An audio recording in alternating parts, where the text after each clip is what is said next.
So one of the things that I've been doing recently is going back through all my old show notes for many of the videos that I've been doing. I've got like gobs and gobs of them here that I've printed out. And the gentleman, Brother Kevin, who edited my book, A Kingdom of Priests, a number of years ago and got it up on Amazon, he kind of suggested, hey, you might want to do another book and I'll help you. So I was like, okay, I'd be willing to do that, especially on the information that's contained in the convergence of the calendars, as well as using this book to sort of, get people up to speed with where I am now in terms of my understanding about the end times compared to what I had written about when that book was published. So we're going to be working on another book, and that's partly what I've been doing. And as a part of that, I have a favor to ask all of you. So we have a chapter in this book. We want to address common objections that people have to the information that I present.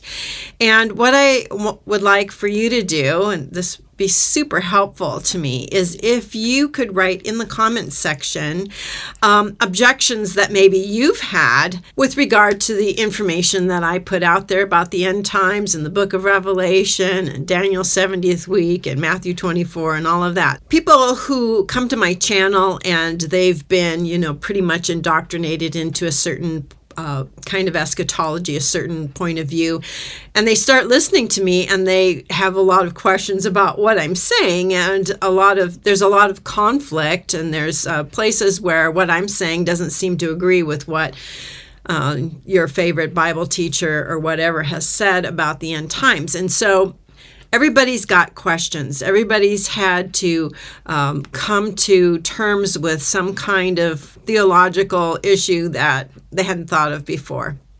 So, and I know there's a lot of people who watch my videos who don't agree with, a lot of the things that I say, but they're open-minded, they're interested, they're willing to listen to somebody else's view. And I think that's very commendable. So if you could do me the favor of leaving questions that you've had, some of which may have even been answered, but that this is a common issue or a common objection that people have when it comes to watching my videos. I know a lot of people will leave a comment, on somebody else's channel, go check out Brenda, and people say, oh, that lady, she's a heretic, a false teacher, and so on. And a lot of people, they've never, bothered to come over and really listen to what I have to say, or to voice a question so that I can actually give an answer to an objection that they may have. So if you could give me your objections, give me your questions. I don't care how hard they are. You can put them in the comments section below, and I will be very thankful for that. I will do the best that I can to address those in the book, and also use those as kind of grist for the mill for upcoming videos. So thank you for doing that. Have a blessed day.